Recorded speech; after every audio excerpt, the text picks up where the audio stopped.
Donc bonjour et bienvenue.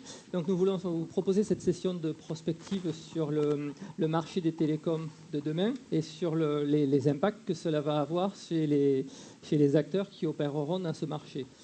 Alors, on l'a vu dans ces 2 jours d'université du SI, le futur nous réserve beaucoup de choses, probablement beaucoup de bonnes choses, on peut l'espérer, mais on voit aussi qu'il nous réserve pas mal d'incertitudes. En fait, on se dit qu'on a assez peu de chances en fait, d'anticiper correctement le futur.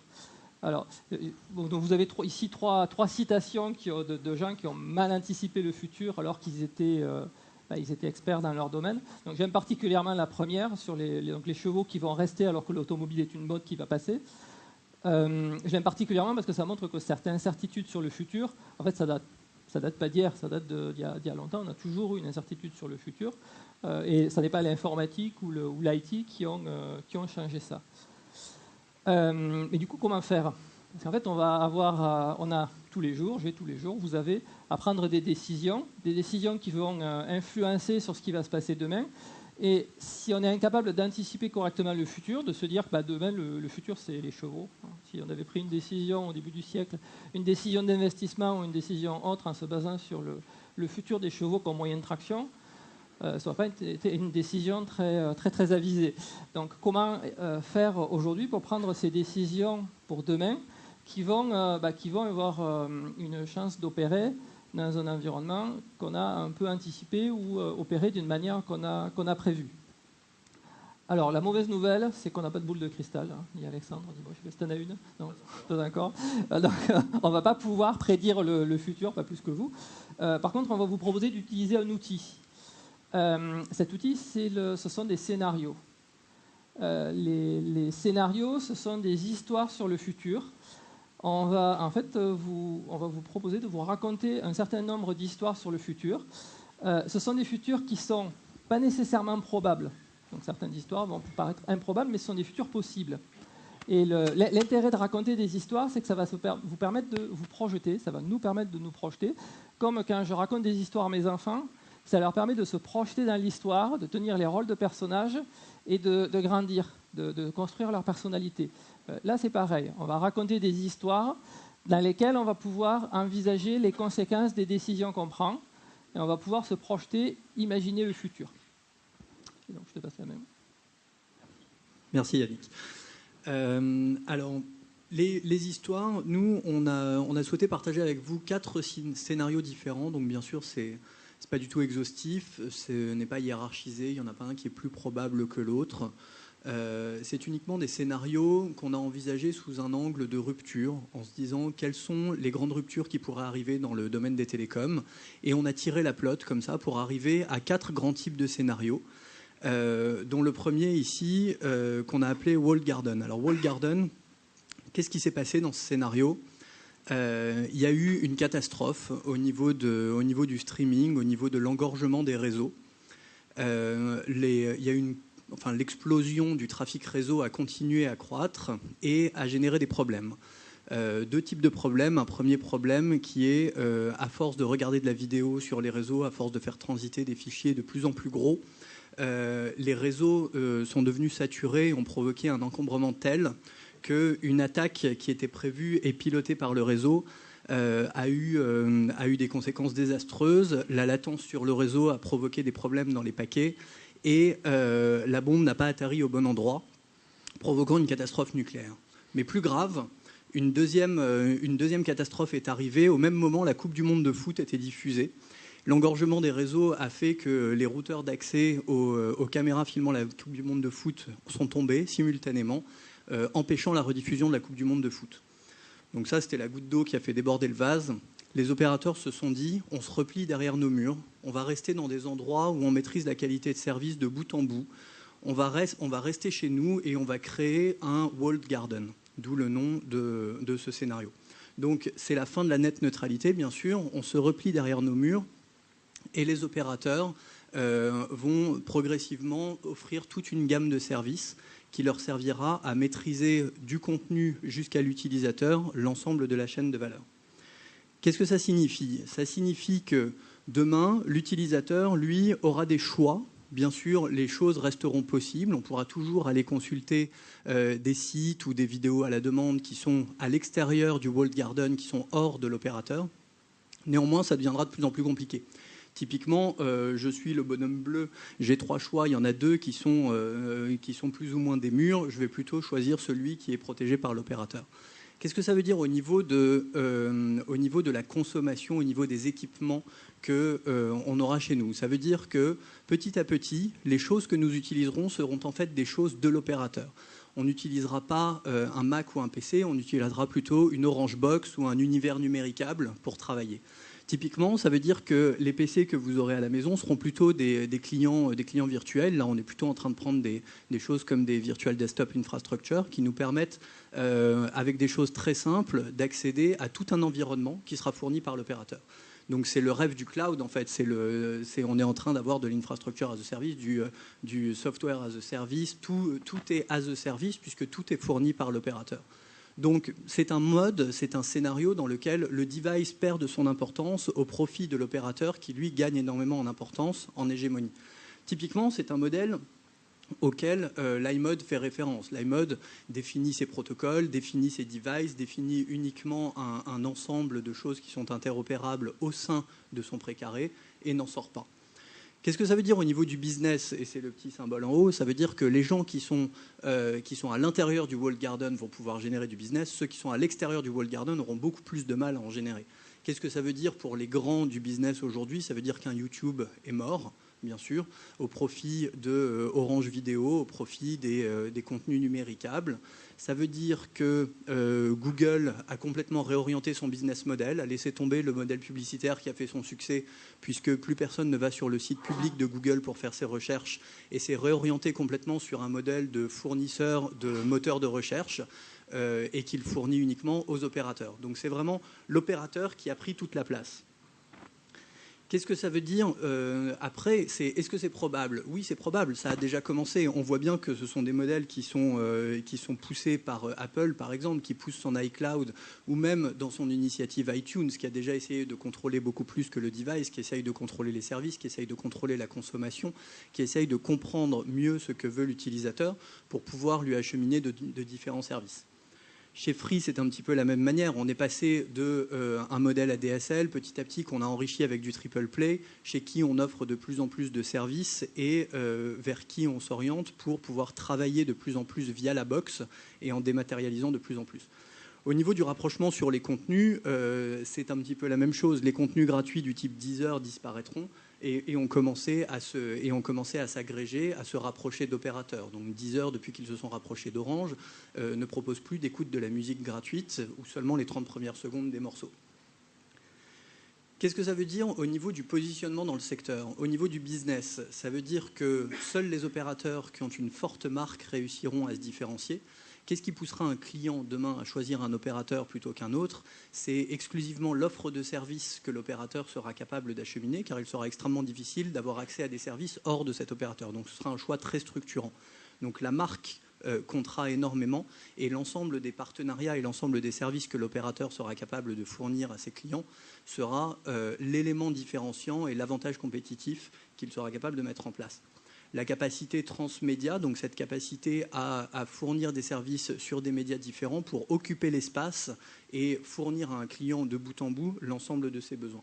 Et qu'est-ce que ça veut dire au niveau de la R&D? C'est qu'on est très robuste et intégré verticalement. On est tout à fait capable de faire autant de la recherche sur les terminaux mobiles que de la nouvelle vidéo en 3D. On est vraiment de bout en bout pour pouvoir offrir chez nous, au sein du précaré, au sein du walled garden, les services dont l'utilisateur aura besoin. En termes d'IT, qu'est-ce que ça va vouloir dire? Ça va vouloir dire que les solutions de CRM seront de plus en plus riches. Ça veut dire que petit à petit, les opérateurs devront être capables d'offrir des solutions de profil de plus en plus sophistiquées pour adresser les demandes de leurs utilisateurs et pour pouvoir pousser de nouvelles offres sur leurs utilisateurs. Comme ils maîtrisent l'utilisateur de bout en bout, avec des systèmes suffisamment sophistiqués, ils pourront savoir quel est le besoin de l'utilisateur à un instant donné et quelle est l'offre de service dans leur catalogue qui leur correspondra le mieux.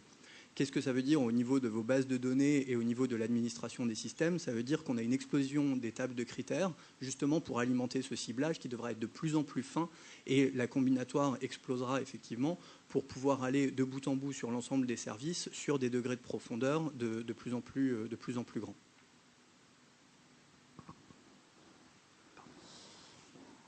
Alors, moi je vais vous raconter une autre histoire. Elle est un peu triste. Les opérateurs sont morts. En fait, les opérateurs sont morts, et dans cette autre histoire du futur, c'est le device qui compte, en fait. Parce que déjà, ce qui m'intéresse, c'est mon téléphone, c'est mon iPad, c'est mon équipement. Et dans cette histoire du futur, en fait, les opérateurs ont perdu la relation avec le client final. Et en fait, ils sont morts dans le paysage du B2C. Ce qui se passe, c'est que je vais avoir des services qui vont être vendus par mon fabricant de voitures, par mon fabricant de lapins malins. Peut-être je vais avoir un vélo électrique qui va être connecté. Je vais avoir... là, on a un exemple d'un robot aide-soignant. Lui aussi, forcément, il est connecté. J'ai un capteur biométrique qui est connecté, le GPS aussi pour mettre à jour un certain nombre de choses. J'ai même un verre de vin, ça j'aime bien cet exemple, c'est le verre de vin qui sait le vin qu'on a mis dedans et sur lequel j'ai le bouton I like pour projeter dans Facebook mon appréciation du vin en question. Tout ça c'est connecté. C'est connecté à travers un réseau qui est fourni par quelqu'un qui fournit une infrastructure. Mais en fait, moi, client final, j'achète le service, donc j'achète un objet. Peut-être que je paie un abonnement. Enfin, pour le verre de vin, je pense que j'achète surtout le service et j'achète surtout le verre. J'achète donc l'objet physique. Je paie un abonnement et derrière, il est fourni certainement par un opérateur avec lequel le fabricant, l'entreprise avec qui j'ai une relation commerciale paie une redevance, mais ça m'importe assez peu. Et donc c'est un scénario sur lequel ce sont les fabricants d'objets ou de services qui finalement ont cette relation avec moi. Donc un scénario sur lequel on peut imaginer que Toyota rachète HTC, sur lequel les noms très connus sont relégués très à l'arrière et ne sont pas connus vraiment du grand public. Alors en fait, ce qui rend crédible ce scénario, c'est que ça a déjà commencé. Donc, alors, moi je suis radin, j'ai un Kindle, mais c'est un Kindle Wi-Fi. Si j'avais mis un peu plus d'argent, j'aurais pu avoir un Kindle 3G avec une carte SIM ATT dedans, chargée aux États-Unis, sur un accord entre Amazon et ATT. Et cette carte SIM est activée en roaming partout dans le monde. Donc Amazon paie certainement des redevances à ATT, ce serait la première fois que ATT ne ferait pas payer un service, mais il se rembourse sur l'achat de livres. Donc moi j'achète un dispositif physique, j'achète des livres, et ensuite c'est Amazon qui se débrouille. Et je n'ai de relation qu'avec Amazon. Apple a commencé à développer des cartes SIM reprogrammables pour pouvoir... donc on peut imaginer demain d'aller dans un Apple Store, d'acheter un iPad, d'acheter un iPhone et de prendre un abonnement chez Apple. Ou même pas forcément d'abonnement, peut-être on aura un device qui sera autorisé uniquement sur iTunes. Et du coup, c'est Apple qui règle la relation avec l'opérateur qui fournit le service. C'est pareil quand on a une centrale d'alarme à domicile, aussi, il y a une carte SIM embarquée avec un opérateur derrière, mais je paie au centre de surveillance. Un ascenseur aussi, je paie à l'ascensoriste qui me fait la maintenance de mon ascenseur. Donc ce scénario-là a déjà commencé, et demain on pourra envisager de voir les noms d'Orange, de SFR et d'autres disparaître complètement du paysage en faveur des gens qui vendent ces objets connectés. C'est le paradoxe, au fur et à mesure que le réseau devient de plus en plus important, en fait, il devient transparent.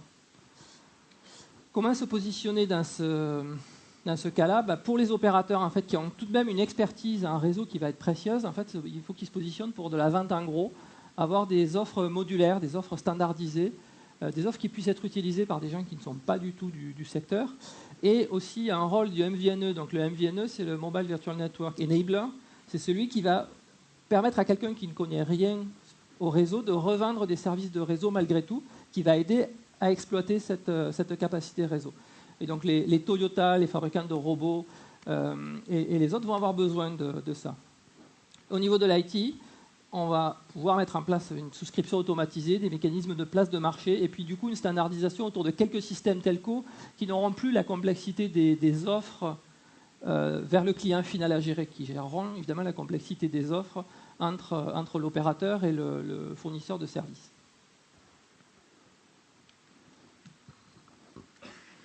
Notre troisième scénario, c'est le socialisme des télécoms. C'est petit à petit, un nouveau problème est arrivé en fait. La concurrence dans les télécoms s'est intensifiée, les marges d'EBITDA se sont érodées, les actionnaires ont réclamé de plus en plus de marge dans un marché qui devenait de plus en plus difficile. Donc la solution qu'ont trouvé les opérateurs pour pouvoir continuer à maintenir des niveaux d'autofinancement suffisants a été d'augmenter les prix et de les différencier selon ce que ça coûtait réellement. Donc en disant, il n'y a pas de raison que j'aille fournir une ligne au fin fond du Haut-Larzac, elle me coûte beaucoup plus cher que la ligne dans les zones très denses à Paris. Donc on va assister à une différenciation très forte des prix. Et la ligne ADSL dans le Haut-Larzac coûtera 10 000 € par mois. Et c'est comme ça que ça se passe. Tous les opérateurs se sont alignés, les politiques de prix ont explosé. Sauf que ça a créé une vindicte populaire. L'ensemble des campagnes se sont soulevées, justement, toutes les zones non denses. Et ont réclamé que les télécoms se redémocratisent. Donc, ce que ça a donné, c'est qu'à la suite de ce soulèvement populaire, l'État a réagi, a appelé le régulateur à reprendre le contrôle et a demandé au régulateur de fixer des prix et de fixer un forfait complètement plat pour l'ensemble des services en disant l'accès à l'infrastructure est un droit commun.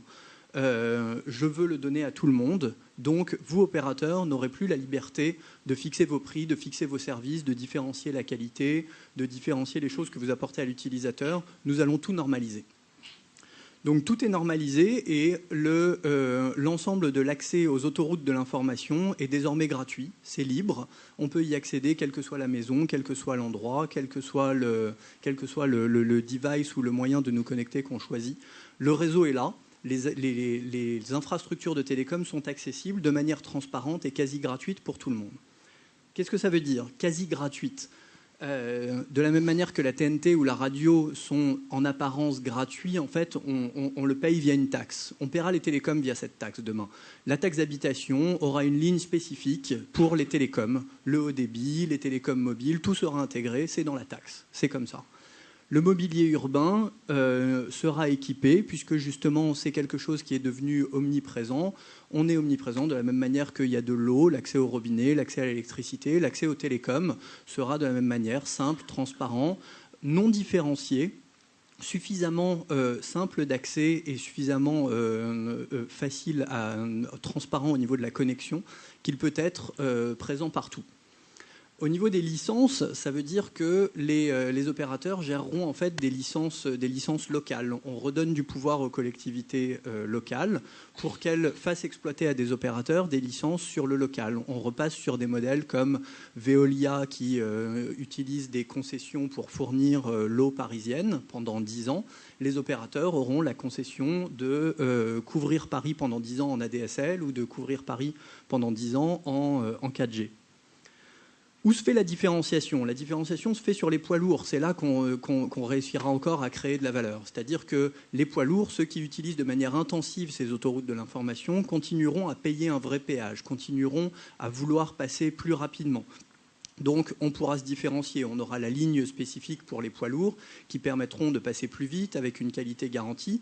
Mais en revanche, toutes les autres lignes seront foncièrement non différenciées. Ça a déjà commencé. Aujourd'hui, à Paris, le plan fibre pour les HLM prévoit un plan d'un abonnement d'1,19 € par mois pour pouvoir avoir accès à la fibre. Donc c'est la fibre en logements sociaux et c'est subventionné par la mairie de Paris aujourd'hui. Ça a déjà commencé également sur des initiatives plus business, plus orientées plus orientées finalité, en se disant qu'on générera potentiellement des revenus sur ce genre d'accès, avec les initiatives de Google aux États-Unis qui ont proposé de fibrer de manière complètement gratuite des villes sélectionnées. On a des pilotes à Kansas City. Ce qu'on voit aussi, c'est des choses qui arrivent un petit peu dans le même sens. L'Avica, qui est une association de consommateurs, qui a réclamé que Orange soit en fait scindé en deux sociétés. une société Orange qui fournirait le service et une société plus Fibre de France qui serait en fait l'opérateur d'infrastructure et qui reviendrait à avoir un opérateur national du même type qu'on a ERDF qui a été scindé, qui a été séparé d'EDF pour fournir l'infrastructure à l'ensemble de ses concurrents. On aurait Fibre de France qui fournirait une infrastructure à l'ensemble des concurrents et un accès transparent à cette infrastructure. Comment se positionner dans ce secteur ?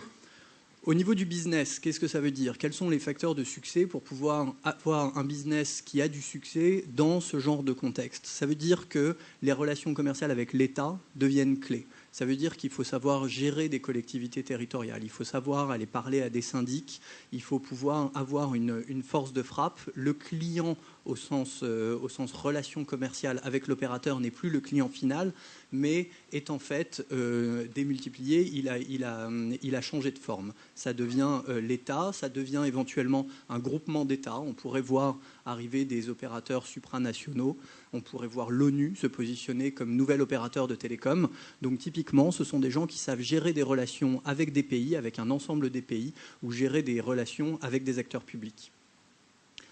Où se crée la valeur au niveau du peering à l'international ? Parce que c'est là qu'effectivement il va y avoir de vrais partenariats et qu'il va y avoir de vrais échanges au niveau business et au niveau contractuel sur des volumes de données. C'est là-dessus qu'on va pouvoir générer de la valeur.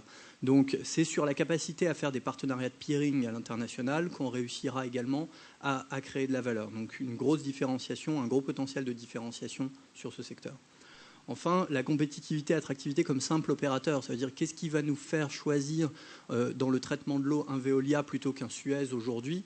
C'est la capacité à se dire Veolia est plus simple et a un service de qualité plus transparente vis-à-vis de la collectivité. Donc c'est plutôt lui que je vais choisir. Dans les télécoms, ce sera la même chose. Si je suis capable de passer pour un opérateur simple et robuste, c'est ce que vont attendre les collectivités. Au niveau de l'IT, qu'est-ce que ça veut dire ? Donc, ça veut dire que typiquement les relations commerciales avec les syndics sont outillées. Donc ça veut dire que je dois pouvoir avoir accès à des outils. Donc ça veut dire que mes outils de CRM vont évoluer pour pouvoir traiter ce genre de clients. Au niveau des systèmes de gestion de clients, typiquement, ils vont être beaucoup moins sophistiqués que dans les autres scénarios. Je n'ai pas besoin de connaître les profils de mes clients, je n'ai pas besoin d'essayer de leur pousser du service. De toute façon, je ne peux plus. Je suis régulé. Donc, de toute façon, mes systèmes, eux, vont privilégier la robustesse à la gestion, parce qu'en revanche, à la sophistication de la gestion. En revanche, en termes de robustesse, effectivement, je vais devoir gérer des dizaines de millions, voire des centaines de millions de clients. Si on parle d'opérateurs supranationaux, ça va me faire exploser les tables et la nécessité de systèmes robustes.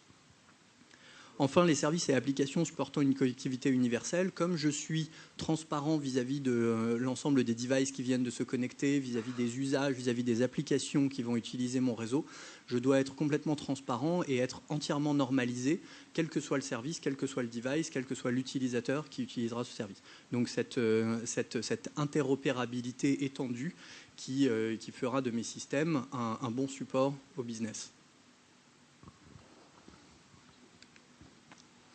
Ça va, vous êtes toujours avec nous? C'est un petit peu dur. Là, l'après-midi du deuxième jour, on commence à avoir vu beaucoup de choses. Du coup, je vais essayer de vous réveiller en vous faisant peur. C'est difficile de faire peur par les temps qui courent. Mais là, c'est un scénario, en fait, quand on a commencé à l'envisager, en fait, il nous a vraiment fait peur. Imaginons qu'il y ait aux États-Unis, par exemple, une class action contre des opérateurs télécoms de la part d'associations de consommateurs suite à des cas avérés de cancer du cerveau, de déformation de nourrissons, dû aux ondes radio. Donc à la 3G, au Wi-Fi, à toutes les ondes qui nous entourent. Il y a des tas d'ondes qui nous entourent là. Et là on a des cas où la science a prouvé que ces cas étaient dus aux ondes. Donc on imagine ensuite que les opérateurs reçoivent des amendes de record suite à ce procès. Plusieurs d'entre eux sont au bord de la faillite. Et du coup, les gouvernements et ensuite les instances supranationales prennent des actions pour interdire totalement les ondes radio à forte puissance. Donc l'OMS avait alerté, personne ne l'avait trop écouté, mais là, pour le coup, le procès et les amendes qui ont suivi se sont révélées suffisamment fortes pour faire bouger. Et là, c'est fini. En fait, on interdit totalement le Wi-Fi, la 3G, le GSM, le LTE, tout ce qui est technologie de mobile à forte puissance. Donc peut-être qu'on va avoir des technologies proches comme du Bluetooth ou autre, mais tout ce qui est à forte puissance est interdit en vertu du principe de précaution. On a quand même eu des preuves, on a eu des preuves solides de ce que c'était dangereux. On ne sait pas de quel ordre, etc., mais on interdit tout. Ça y est, je vous ai fait peur. Donc ça veut dire quoi? Ça veut dire la fin pour les MVNO, la fin pour les opérateurs mobiles qui n'ont pas aussi une assise sur le fixe. Ça veut dire la fin pour le streaming mobile, peut-être la fin pour Facebook, Twitter. Qu'est-ce qu'on peut imaginer d'autres comme Facebook, Twitter? Je pense qu'il y a quelques autres qui vont avoir un problème avec ce scénario. Ça veut dire le retour des cabines téléphoniques, si on voit les choses de notre côté, le retour du fixe. Alors elles ne seront peut-être pas toutes aussi décorées que celles-là, on aura même certainement des cabines high-tech avec offrant une connectivité. Évidemment, on continuera à avoir des ordinateurs, peut-être avec des blindages, parce que les fabricants d'ordinateurs se méfieront un petit peu des procès suivants qu'ils pourraient avoir. On continuera à avoir des tablettes, des téléphones, et puis on peut imaginer qu'il y aura du mobilier urbain qui fournira une connectivité proche, soit du câble, soit des systèmes de connexion radio, mais à courte distance, qui permettront de passer des coups de téléphone ou d'échanger des données, de synchroniser. Par contre, on sera en mode déconnecté dès qu'on sera un petit peu loin. Et puis là, on peut respirer, parce qu'on va devoir travailler plus lentement. Forcément, on ne sera plus avec la contrainte du téléphone auquel il faut répondre, de l'email auquel il faut répondre. On va avoir un mouvement de slow work très très fort qui va venir. Et donc ce scénario va réellement changer nos habitudes de travail. Si vous voulez, vous pouvez éteindre votre téléphone portable si vous avez suffisamment peur. Et en fait, ça a déjà commencé, ça aussi. Ce scénario aussi, il a déjà commencé. Donc il y a des associations comme Robin des Toits qui se positionnent contre les installations d'antennes. Il y a une décision d'une cour d'appel à Versailles qui a ordonné le démontage d'antennes relais de Bouygues Télécom. Il y a des études d'agences sanitaires, de l'OMS, sur la relation entre les téléphones portables et les cancers, ce qui, il y a quelques années, était considéré comme farfelu. Maintenant, ça commence à avoir un certain impact. Donc, voilà. Donc, il y a des signes qui montrent qu'il y a quelque chose comme ça qui commence. Alors, comment est-ce qu'on peut faire pour se positionner dans le secteur, dans ce scénario? Une fois qu'on a passé le mouvement de peur, on peut se dire, il y a quand même du business à faire. On peut imaginer le retour des pagers. Les pagers, c'est vrai qu'on a... Voilà. Les plus jeunes d'entre nous ne connaissent pas ça. Alexandre, tu connais? Tu connais bien. Bon. Les plus âgés s'en souviennent. Et on peut imaginer que oui, voilà, il y a des protocoles à radio, basse puissance, à très faible débit, mais au moins on peut avoir un minimum d'informations, des messages courts. En réception, évidemment, pas en émission, parce que ce serait trop dangereux. Il y a un business à faire sur les cabines, un business à faire sur le fixe. Il y a aussi un business à faire autour d'offres à base de synchronisation. Alors, point amusant, quand on développait ce scénario, Apple a annoncé iCloud, donc un service de synchronisation par le réseau qui est très bien adapté à ce scénario. Est-ce qu'ils font de l'analyse? Je ne sais pas. Enfin, probablement. Et dans l'IT, dans ce scénario, on a intérêt à prévoir des applications qui fonctionnent en mode déconnecté. Donc c'est un peu fini pour Google Apps aussi, pour pas mal d'usages, et avec des modes de synchronisation a posteriori. Vous allez avoir vos données en local, vous les synchroniserez une fois branchées, mais vous travaillerez en déconnecté pour pas mal de temps, au moins en situation de mobilité. Alors, qu'est-ce que ça veut dire en fait tout ça? On vous a présenté ces 4 scénarios, le walled garden, le device, le socialisme des télécoms et la fin des ondes. Pourquoi tout ça? Pourquoi vous emmenez dans ce genre de scénario? Certains sont réalistes, d'autres sont un peu farfelus, en se disant à quoi ça sert en fait ce genre d'exercice? Ça sert à 2 choses. Une première chose, c'est regarder les décisions qu'on fait aujourd'hui à la lumière de choses différentes, sous une autre perspective. Ça nous emmène ailleurs, ça nous ouvre l'esprit et ça nous force à voir les choses sous un autre angle. Typiquement, on prend une décision, on est en train d'engager un investissement, on fait un choix d'architecture lourd, quelque chose qui va vraiment façonner l'avenir d'une société, l'avenir d'une entité. Et on se dit, est-ce que je fais le bon choix? Le fait de regarder des scénarios comme ça et de se dire, si cette chose-là arrive, à quoi ressemble, quelles sont les conséquences de ce choix, en quoi est-ce que ça me positionne mieux grâce à ce choix ou moins bien à cause de ce choix, peut remettre en question certains choix ou peut les valider, ou éventuellement nous amener à infléchir notre manière de penser ce genre de choses. Typiquement, Shell, la compagnie pétrolière, avait fait un exercice de scénario dans lequel ils avaient envisagé la fin de l'Union soviétique en se disant est-ce que c'est quelque chose qui peut arriver? Bon, typiquement, c'est arrivé, mais c'est quelque chose qui avait été de nature à infléchir leurs investissements en termes de plateformes pétrolières et à revoir leur stratégie avec les différents pays, en se disant en quoi est-ce que ça augmente mon risque? Ben voilà, si ce genre de choses arrive, ben effectivement, la probabilité du risque est peut-être différente et peut-être que mes investissements ne sont pas aussi pertinents que ce que je pensais dans tel ou tel secteur. Il y a une autre chose, c'est que ça nous apprend à regarder les signaux faibles.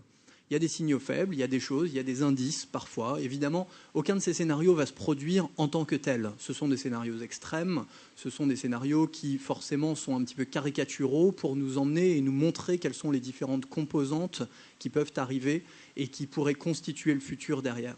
En revanche, ils viennent avec des signaux. On vous a montré les choses qui sont en train d'arriver. On s'est dit, pourquoi est-ce que c'est possible? Il y a des choses qui sont en train d'arriver. Si c'est en train d'arriver, ça veut dire que je dois être capable de pouvoir détecter quelques signaux faibles qui m'indiquent qu'on est en train de prendre telle ou telle direction. Typiquement, la poste mobile, on voit l'implication d'acteurs publics dans le jeu concurrentiel. Est-ce qu'on est en train de revenir au PTT? Voilà, on se dit, la Poste aujourd'hui a contracté avec SFR pour être MVNO, pourquoi demain ne reviendrait-elle pas vers France Télécom? Typiquement, c'est l'État qui est actionnaire à 100% de la Poste et qui est actionnaire majoritaire chez France Télécom. Est-ce que l'État, en tant qu'actionnaire, va vouloir remutualiser ces choses-là, refaire des synergies et d'un seul coup, on verra apparaître à nouveau les PTT? C'est pas quelque chose d'aberrant. Et typiquement, c'est quelque chose qui nous suggérerait que l'État reprend le contrôle, qu'effectivement, il y a une régulation forte et qu'on veut réoffrir un service universel en termes de poste et de télécommunications. Typiquement, on peut voir la place du device dans les négociations en B2B. On voit la force qu'a un Apple aujourd'hui avec certains opérateurs. C'est eux qui imposent les prix, c'est eux qui imposent le business model, c'est eux qui imposent le modèle de souscription vis-à-vis des clients. Si ça évolue en plus ou en moins, ça nous donne des indices sur la place du device dans la chaîne de valeur. Est-ce que le device commence à prendre de plus en plus de place? Est-ce que ça éteint de plus en plus les opérateurs? Ou est-ce que les opérateurs, au contraire, se blindent vis-à-vis de ces choses-là via les mobiles Android qui sont en train d'arriver ou via leur propre mobile avec les différentes initiatives sur les OS propres. On peut regarder aussi la sophistication des différents forfaits. Aujourd'hui, on voit des forfaits qui montent en gamme et qui proposent des choses de plus en plus fines en termes de facturation à l'usage. Et réciproquement, on voit aussi des mouvements de balancier dans le sens contraire avec des forfaits complètement forfaitisés, justement, quel que soit l'usage, quel que soit le média qu'on utilise, et avec un flat fee.